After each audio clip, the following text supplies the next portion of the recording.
I am so glad you convinced me that the family car should be the Defender 110. It is so beautiful inside. It's so comfortable, and it just feels indestructible. Yes, it really is. I've been waiting a long time for the new model to come out. The Defender 110, I'm telling you, it's my favorite car of all times. It's my third one. You know, I have stories of going off-road. The guy managed the group. He was like, what are you doing in this beautiful car? I'm like, I'm going off-road. He's like, are you sure? Because you can use one of ours. And then they look like Mad Max cars. I'm like, no, we're going to do this. And he was shocked. Wow. Well, it's great because the Defender has been reimagined for 21st century adventure, and its unparalleled off-road ability, as well as its robust interior, are invaluable whether you're headed towards uncharted territory or just a weekend of exploration. The Defender 110 tackles challenging surroundings with absolute confidence. The SUV conveys strength outside and in, featuring peerless technology like an intuitive driver display and an award-winning infotainment system. That's my favorite part, to keep you connected no matter where the journey takes you. Adventure is unique to everyone, and so is the Defender. Choose from the two-door Defender 90, the four-door Defender 110, or the larger Defender 130 with the ability to seat up to 8 passengers. You'll find uncompromising performance in all three. So pack up and go even further with the Defender 110. Learn more at LandRoverUSA.com/Defender. Capella University is rethinking higher education. With its game-changing FlexPath learning format, you can earn your degree on your schedule and fit your education seamlessly into your life. Imagine your future differently at capella.edu. This isn't your average business podcast, and he's not your average host. This is the James Altucher Show on the Choose Yourself Network. Today on the James Altucher Show. You have a beautiful sense of nostalgia and the meaning we can derive from it to learn about our present circumstances. And I think this comes out in a lot of your songs and your lyrics. I wonder if you've ever felt that way about yourself, that you transform nostalgia into music and art somehow. Well, thank you. I don't really know what I'm doing. I only do what interests me. I only write songs and make melodies that I want to hear back. I'm not trying to do anything for anybody else. I'm doing it for me. So when you were beginning your career, what were your instincts?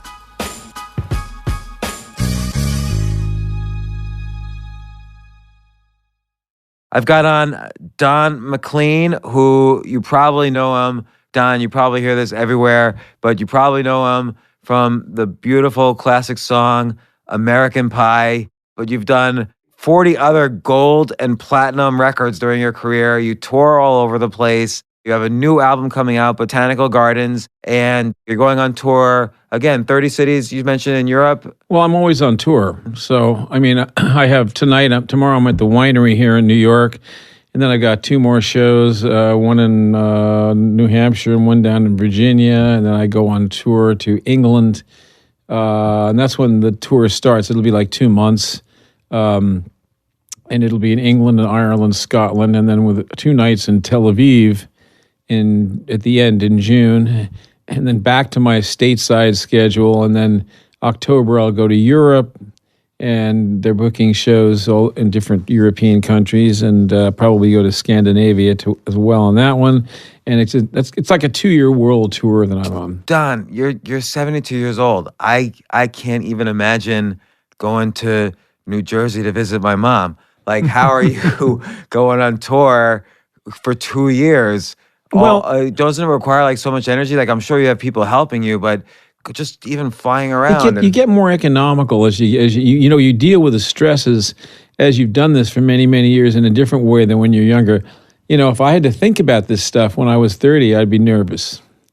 But now I don't, because I just take it like one day at a time, like the alcoholics say, and that's what I do each day. If you're doing all these tours, does it give you a chance to, like, I'm sure you have many friendships and relationships and so on. Does it give you a chance to keep your friendships and relationships going? This is an odd question, I know. I don't have a lot of friendships and relationships. I have my kids. I have my band. I've got other people that I know, but, I'm not really good at, but lately I got to say with the phone and texting and stuff, I keep in touch with people probably more than I ever have. I can send them some funny thing. I told you I was looking at Sid Caesar, and like I sent my son a funny Sid Caesar routine that I hadn't seen before. I want to get back to the Sid Caesar thing because it reminds me of aspects of your entire career. Really absurd. But before the podcast started, you told me a great story. You were in the Troubadour in 1972, and a young man came to show off his banjo to you. Just tell me that story again. Yeah, well, Steve Martin turned up at my 1972 before he was anybody. In my doorstep, and he was had the banjo, and I think he wanted to play some banjo for me or something, or he, knew I played a different kind of banjo that he plays Scruggs style. I played a kind of folk style banjo. So I guess he wanted to talk banjo, and I think we did a little bit of that. But, a guy like him, I don't like magicians. They're scary. If you get around them. He started as a magician. I know, you're going to lose your watch, or they're going to take something from you. It's scary, So, who are those two guys? Gillette, Penn yeah, Teller. oh man.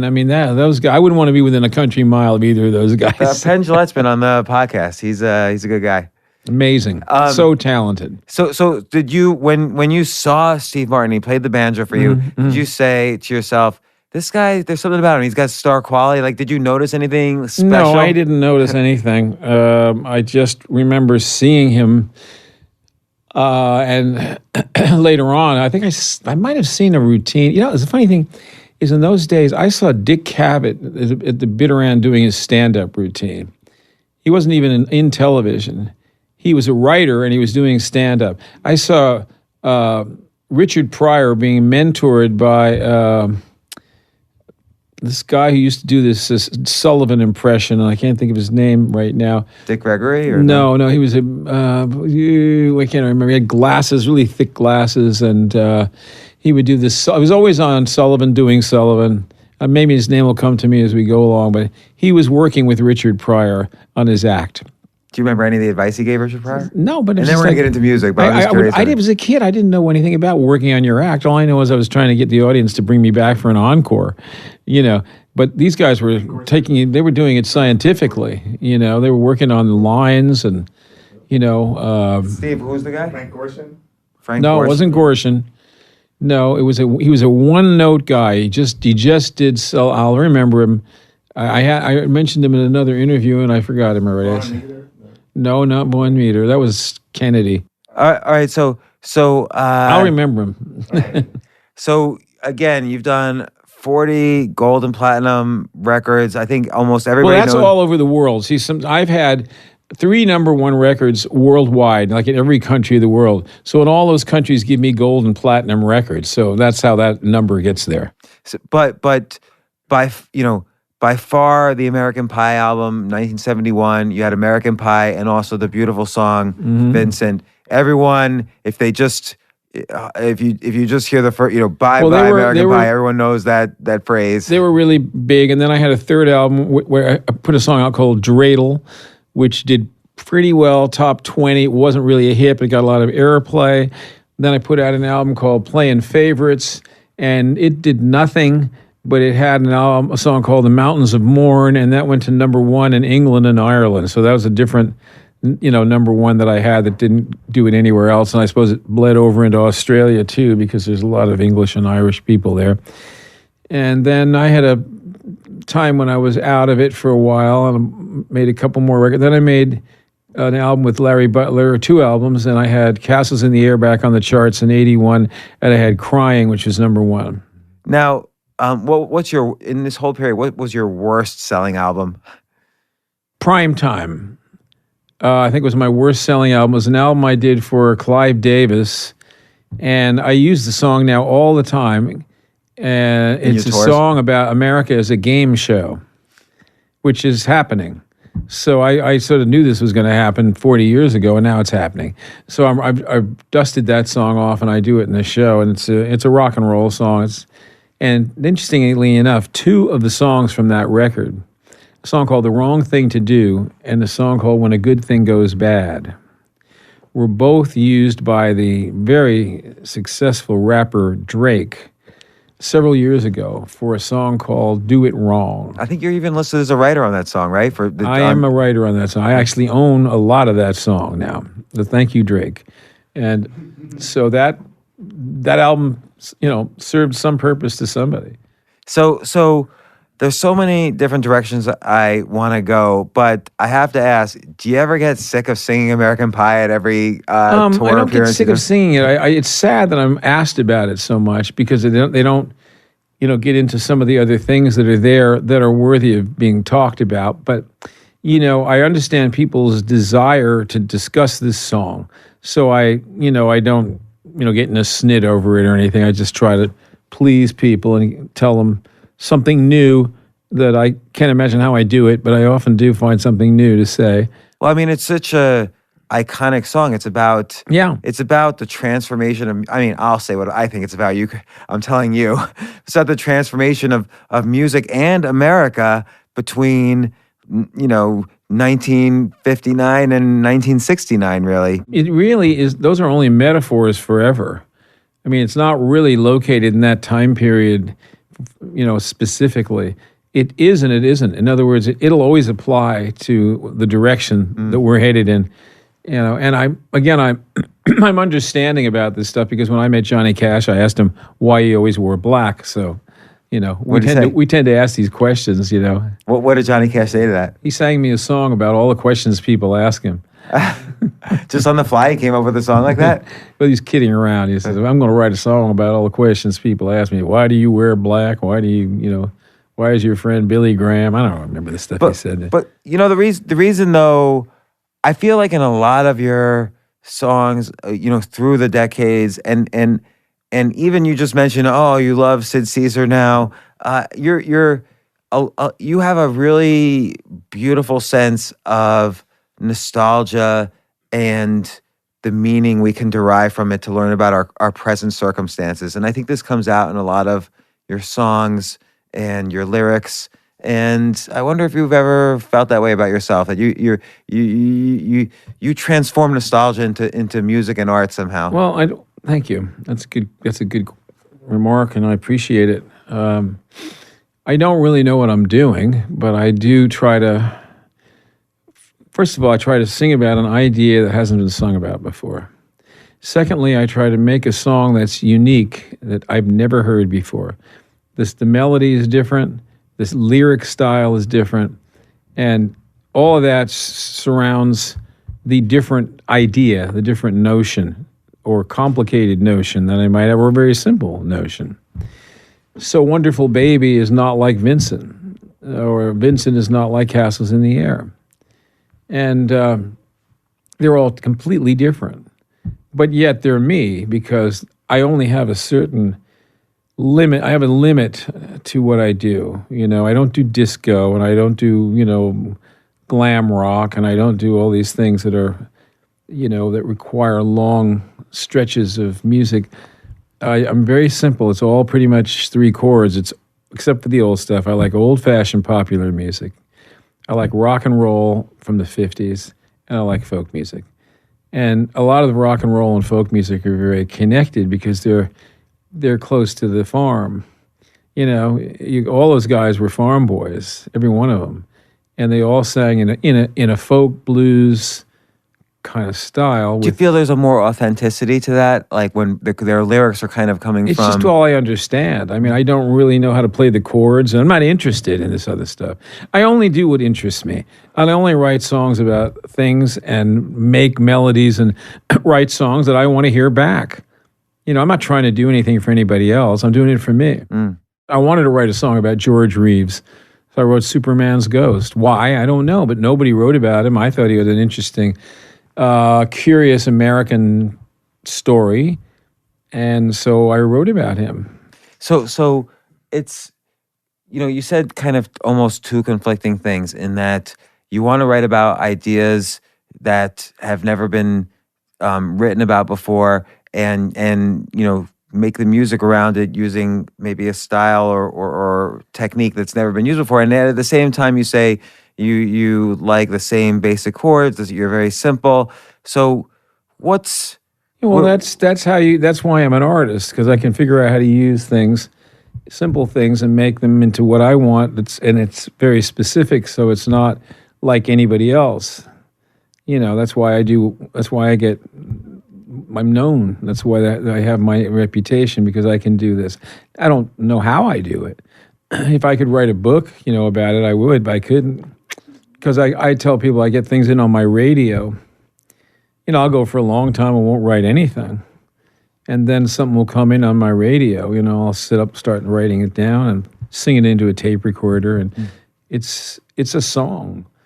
And, it took I think the first thing that most good songwriters would tell you is that you have to know a lot of other people's songs, good songs.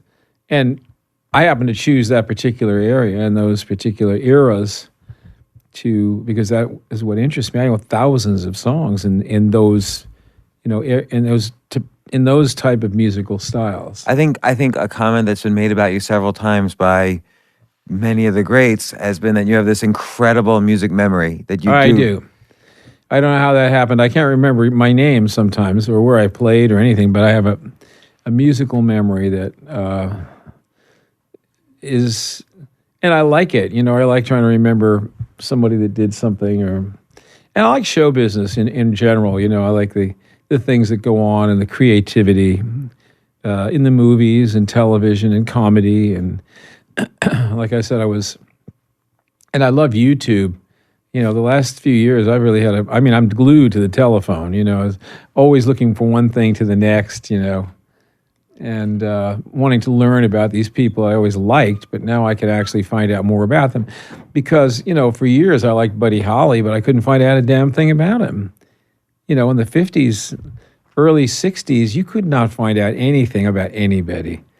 There was nothing. There were no books. All you had was a record album. You could look at the back of that, and you saw the same thing over and over and over. So how do you think at a very early age, you blasted into musical space, like you became great pretty quickly. How do you think, like now people have the benefit of they can listen to 1,000 YouTube songs and start learning the guitar. You picked up a guitar and suddenly you were touring with the Weavers. And concentration is the most important thing. And I don't think people can concentrate too well with all this distraction. Furthermore, I don't think they really understand what they think they understand when they have when it's so easy. You had to study very carefully what somebody would do on the 5-string banjo, and you never saw it played. So you could listen over and over, and you try to figure it out. Of course, you do it wrong. You spend a couple of years doing it wrong, and then someone says, "Oh no, it's like this." Oh geez, so simple, right? That's the thing, and so you put all that time into this, whereas now, oh no, it's done like this. It doesn't mean anything. When you find out how that particular banjo strum was done after doing it wrong for 2 years, that means something.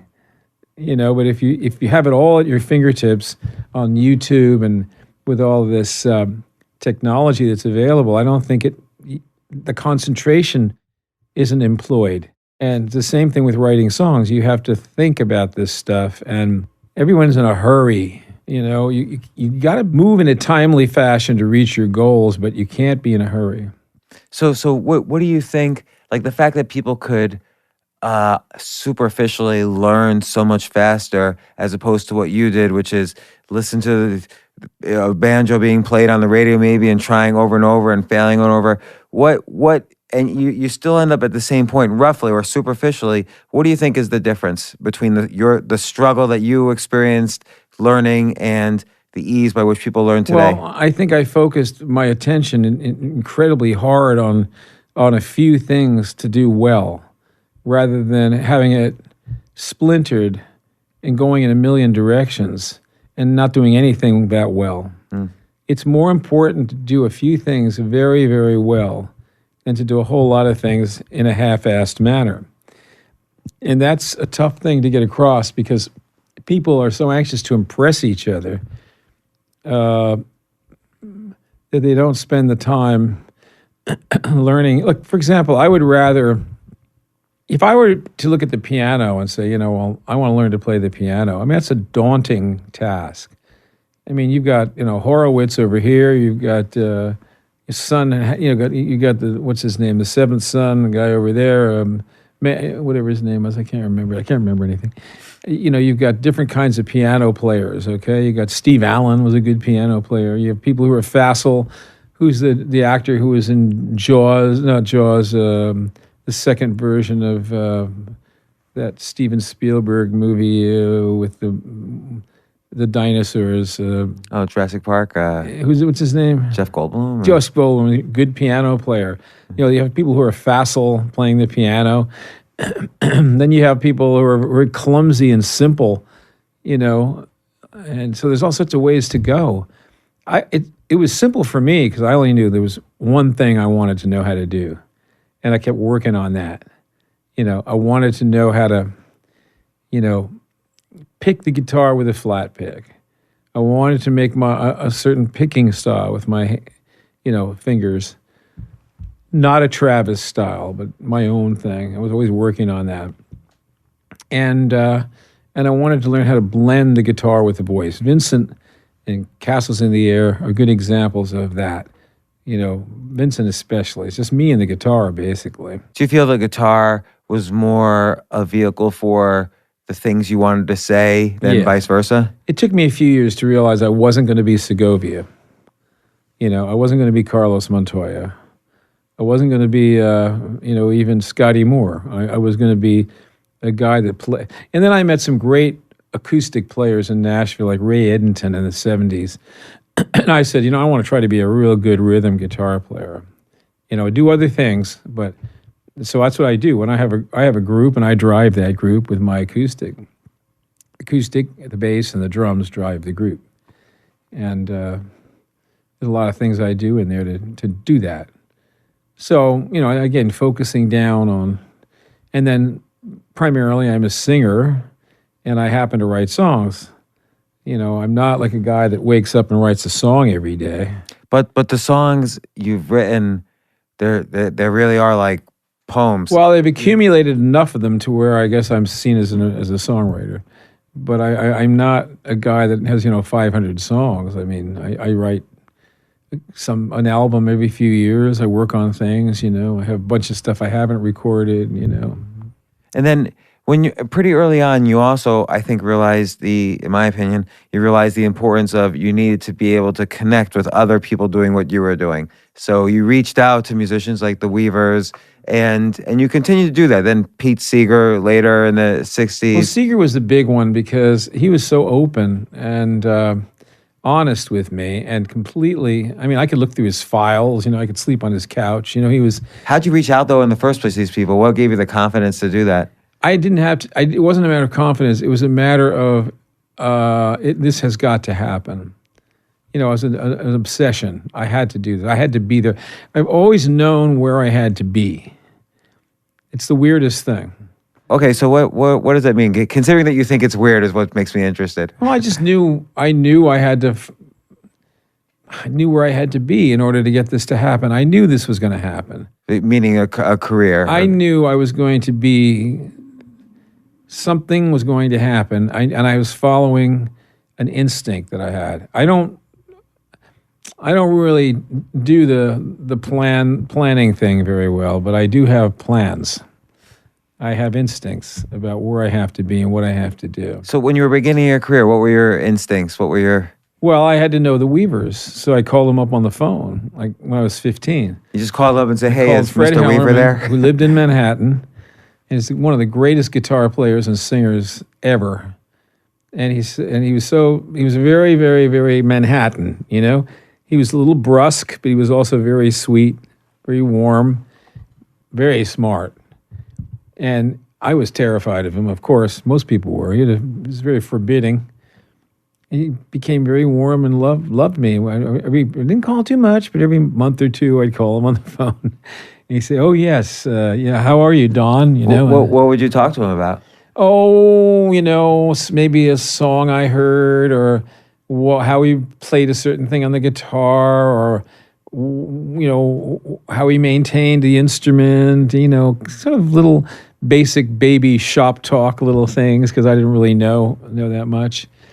And finally, he gave me a couple of tickets to see the Weavers at the brand new Avery Fisher Hall. And the hall never really turned out to be what it was supposed to be. It never quite sounded like they hoped it would. It was the old Philharmonic Hall. And I saw them there. It was a thrill. And then the following year, I saw them at Carnegie Hall, and it was a reunion concert where they had different alumni, people who'd been in the group. They had 7 of them. And they recorded that album. It's one of the most important records I ever had, and I was there. And that made me decide I did not care about anything but this. I was going to do this. That did it. There were other things that happened along the way. I saw Bob Dylan when he first came to New York in 1962. I saw a lot of different people, but I didn't make up my mind until that day. What day, year was that? 1963, May of 1963. The reason I ask is, obviously you're a huge fan of Buddy Holly, and you referred to him earlier in the podcast. Buddy was dead already, Right, and he was the day the music died. But I would mix things, to me, if you remember, you don't remember, but the charts in the old days when I was growing up, and I was home a lot sick, so I would be months at home when everybody else was out, doing Boy Scouts. I was wheezing. I was at home sick and had pneumonia. And the charts everything was on those charts. So they had pop, they had blues, they didn't have blues. They had pop, they had folk, they had, Percy Faith, they had, orchestra music, they had Santo and Johnny, they had, rock and roll, instrumental type things. Will Jordan was the guy's name, by the way, who did the Sinatra impression. Will Jordan. He had these glasses. Check him out. So that's the way I think about music. I don't think of it in categorically. I think about it all pushed together. And do I like it or do I don't like it? But with Buddy Holly created this particular impact on you because, I know you don't like to talk about the song that much, but American Pie is sort of kind of seems to be based on, this is the day it that starts with the death of Buddy Holly. Yeah. And I dedicated the album to Buddy Holly. But I never said anything else. I never even confirmed that it was with the death of Buddy. But I do tell people, how it starts. And then it moves off into a fantasy.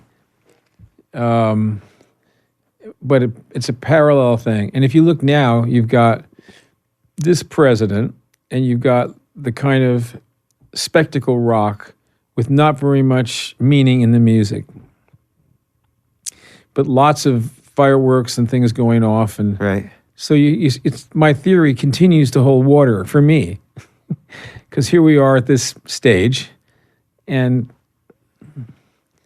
we have this kind of stuff going on, and we have this president, and it's where the next phase will go, I don't know. It looks like we're already a subsidiary of another country, so we'll see.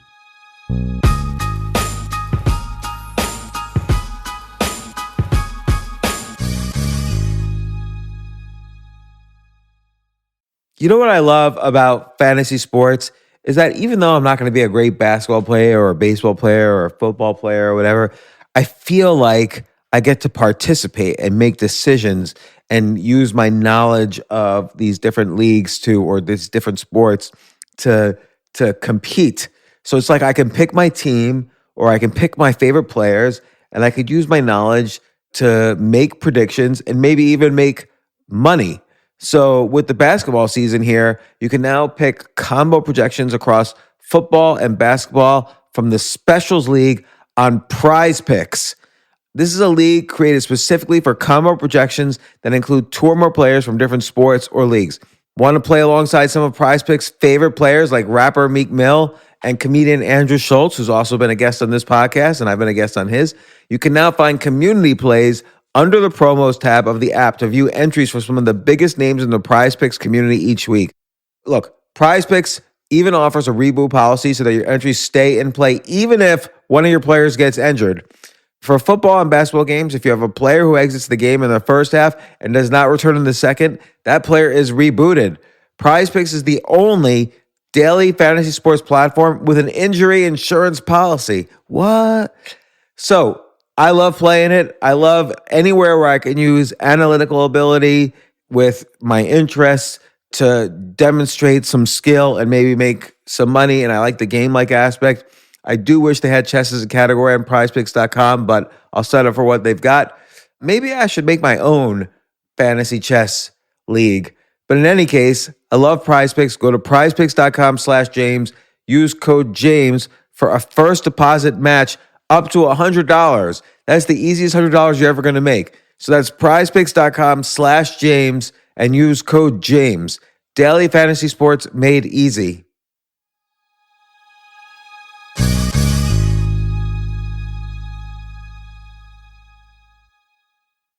The future of learning is definitely online. Like, it's such BS that you have to spend $200,000 or take $200,000 in loans and go to some fancy school when it's useless. It doesn't guarantee you a job.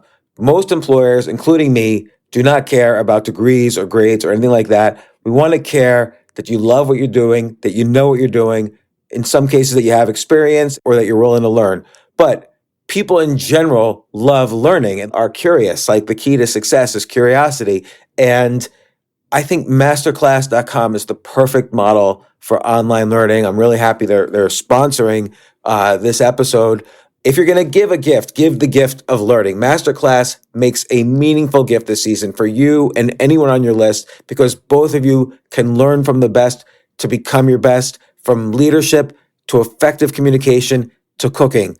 Let me tell you some of the classes I've taken. I've taken comedy from Steve Martin. I mean, can you believe I can take a class from Steve Martin on comedy, or Judd Apatow, my favorite comedy director? I could take an actual class from him on writing. Wolfgang Puck on cooking. Dan Brown on writing, or Judy Bloom, who's been on this podcast, on writing. By the way, Wolfgang Puck also has been on this podcast. It's such a pleasure. I try to take classes all the time from masterclass.com. And whether you're watching Masterclass on TV or listening in audio mode in the app or on their site, the quality speaks for itself. It's like these Masterclass instructors are your own personal mentors that are going to help you reach the next level. How much would it cost to take one-on-one classes on comedy from Steve Martin or on chess from Gary Kasparov? You just wouldn't be able to do it. But it would cost hundreds of thousands of dollars. With a Masterclass annual membership, it's $10 a month. Memberships start at $120 a year for unlimited access to one-on-one classes with all 180 plus Masterclass instructors. So it's not just $120 for one instructor. You get all 180 plus Masterclass instructors. Boost your confidence and find practical takeaways you can apply to your life and at work. And if you own a business or are a team leader, use Masterclass to empower and create future-ready employees and leaders. That's the real education in today's world. So this holiday season, you can give one annual membership and get one free at masterclass.com/JAS. JAS, of course, stands for the James Altucher Show. So right now you can get two memberships for the price of one at masterclass.com/JAS. Masterclass.com/JAS. Offer terms apply.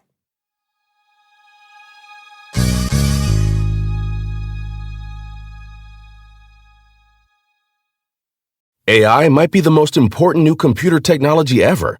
It's storming every industry, and literally billions of dollars are being invested. So buckle up. The problem is that AI needs a lot of speed and processing power, so how do you compete without costs spiraling out of control?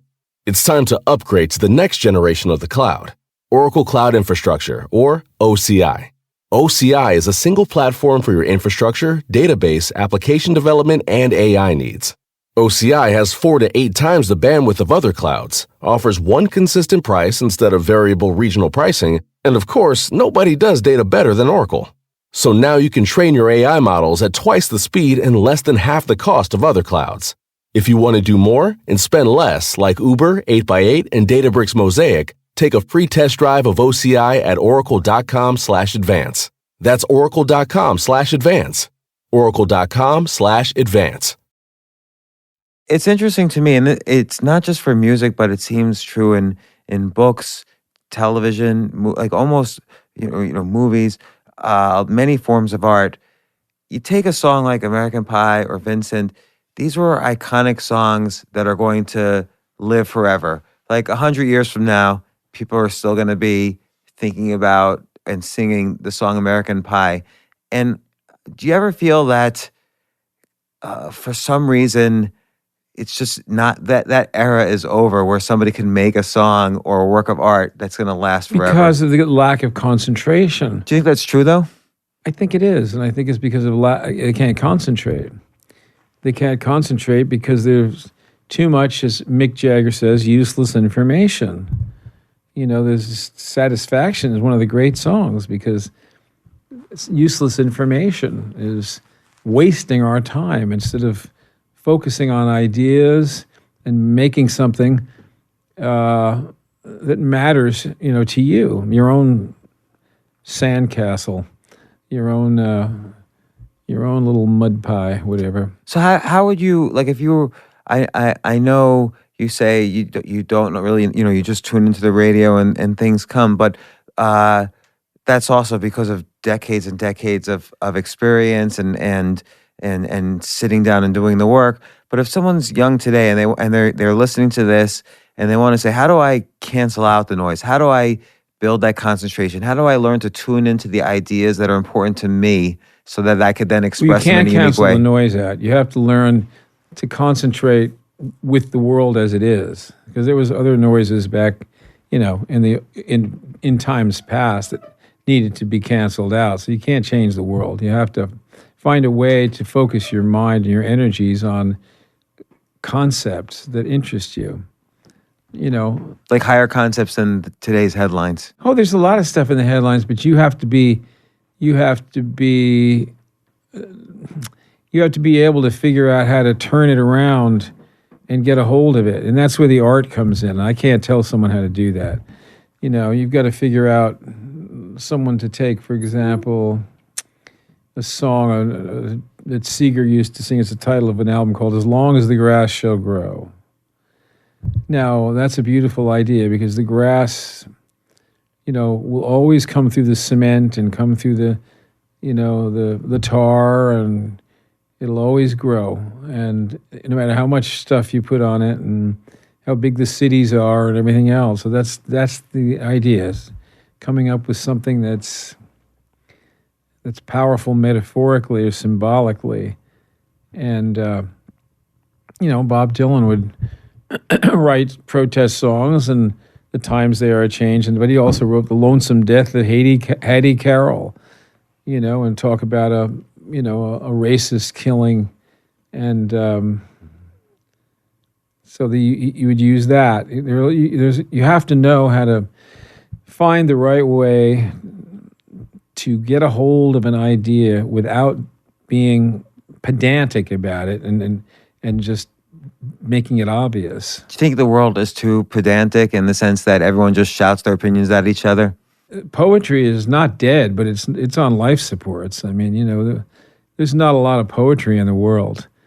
There's not a lot. You look at the people now who have made their fortunes, for the most part, in the tech world, is they don't really. They more care about having their homes and buildings and restaurants look like their office. They never want to leave the office. They never want to leave that stainless steel, gray, anodized area that they love so well. And so they take over great old hotels like the Bel Air Hotel, and they gut every room and turn it into that, which they did. And do you think then to kind of experience and express unique ideas, you have to kind of go out there and figure out different ways to get out of the noise or experience different noises? I'll tell you one thing, is technology is moving so fast. And it's moving so fast that I think it's really tough to get a handle on everything. We knew what our audience wanted, and things were not changing that much. We still had telephones, we still had TV. Telephone was still, you had phone booths. It was still newspapers. So, the audience was still within a sort of place. Now it's every time there's a new iPhone, it's a new world almost. And that's happening every year, every 6 months. So you're saying it's hard to pin down what an audience is going to want. It's hard to get a handle on. I think it's really tough to find out, for people to know who they are in this world, to really be sure of who they are and what they're here for and what they want to do. They have to work for Mr. Big, to do that. And you might not have an answer for this, but what would you suggest someone who's listening to this and saying, you know what, he's right, I want to start to figure out who I am so I can express myself. Well, the fun part about it is if you want to write songs and you want to be a musician, start from like before 1980 and go way back and start listening to wonderful music by wonderful artists that you need to discover. Put the good stuff in your head and the good stuff will come out. And read poetry. I used to carry around Shakespeare's sonnets, and I wasn't much of a, I would read different books of poetry, but not, like my son does. I mean, he's an expert. He's almost like a scholar. But I always carried those sonnets with me. I also carried, it's funny, when I met Pete Seeger, he had just written the lyrics, not the lyrics, but the melody to Turn, Turn, Turn. And I told him a few years later, I said, when you wrote that song, I was carrying the words to Ecclesiastes in my guitar case. I had plans to write a song using those lyrics. And he just beat me to it. Well, it's interesting because take the Bible as an example. That's obviously a work of literature that's withstood the test of time. It's still around, people reading it every day, 2,000 years later. Songs written 40 years ago still are, like American Pie, are still around 47 years later. Do you think there will ever be a time again when something written now is going to survive more than even 10 years later? Well, I don't think the big bands are coming back. I don't think there's going to be another Beatles. I don't think there's going to be another Elvis. I don't think there's going to be a lot of things that have come before. I didn't quite know this, but a friend of mine, Joel Dorn, who was a great record producer, said, the bands are not coming back. A lot of things go and they don't come back. And it could be that what we call songs, are not coming back, because there's something else that people want that is a form of musical entertainment. And therefore we who know. But the thing is that YouTube and the internet provide you with a wide open landscape to learn about all this other stuff. And, again, the more you put in your head that's beautiful, the more what you come out with is going to be powerful and beautiful. But again, part of it is, like you were mentioning when you were learning, there was this struggle of just figuring out for 2 years and you're doing it wrong each, pick of the guitar and also when you had developed your first album, it was rejected by 72 record labels. A lot of it is also learning to deal with this kind of rejection and difficulty and struggle. Well, the other part is you've got to score early. I mean, you got to make it by the time you're 25 or you're not making it. You got to make it today, you mean? Anytime. Mm-hmm. Because you have to have that young audience. Those young people out there want a hero that they can love and hold on to. And that's the time. They're the ones buying the records and spending the money on this stuff. They're the ones looking for someone that represents them. Older people don't need that stuff. Way older people really don't need that stuff. But Don, you're depressing me. I'm 50 years old, and you mentioned to me before the podcast started when you were 50, you thought about, taking a break, giving up for a while. What was going through your head? Well, I thought 50 was old. Now I don't think so. What got you going again? A spring chicken. I don't know. I just thought it was maybe time to stop. And I tried doing it, and I couldn't. I was completely addicted to being Don McLean. I had to travel. I had to sing. I had to, Were you afraid people would forget who you were? What's that? Were you afraid people would forget who you were?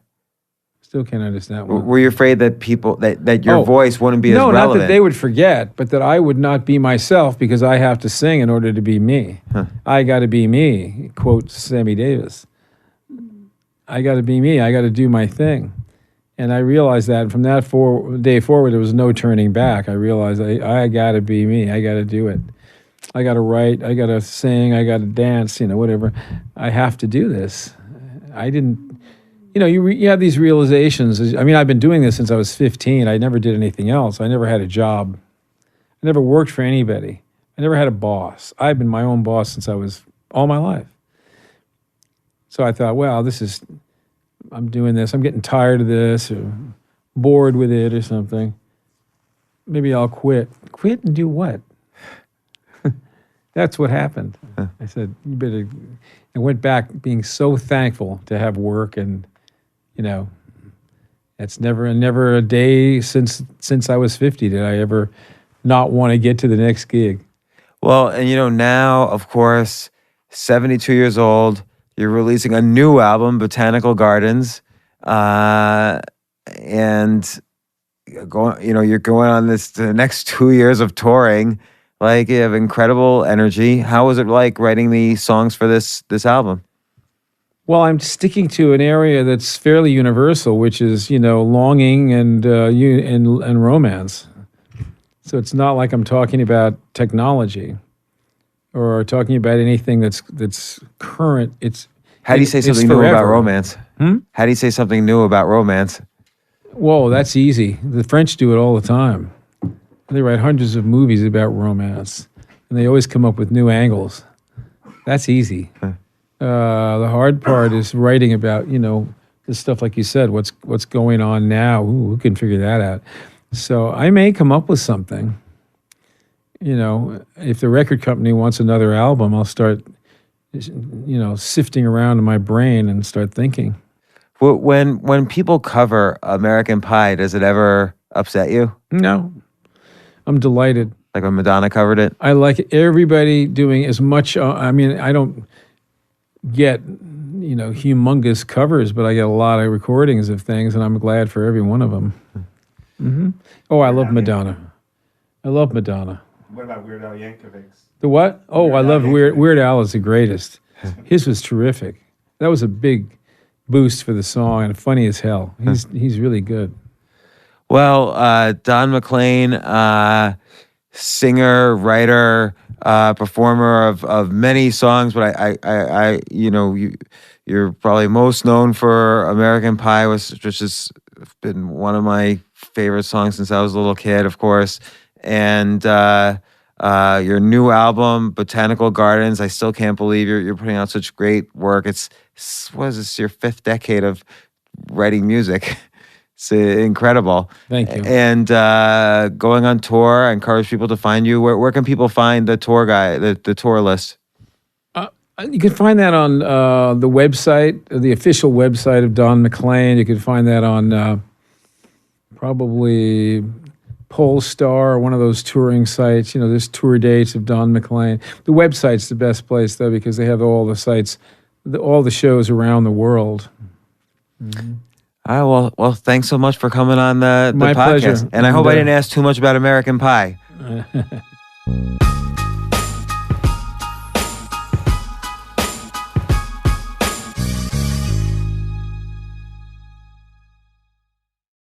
AI might be the most important new computer technology ever. It's storming every industry, and literally billions of dollars are being invested. So buckle up. The problem is that AI needs a lot of speed and processing power, so how do you compete without costs spiraling out of control? It's time to upgrade to the next generation of the cloud, Oracle Cloud Infrastructure, or OCI. OCI is a single platform for your infrastructure, database, application development, and AI needs. OCI has 4 to 8 times the bandwidth of other clouds, offers one consistent price instead of variable regional pricing, and of course, nobody does data better than Oracle. So now you can train your AI models at twice the speed and less than half the cost of other clouds. If you want to do more and spend less, like Uber, 8x8, and Databricks Mosaic, take a free test drive of OCI at oracle.com/advance. That's oracle.com/advance. oracle.com/advance.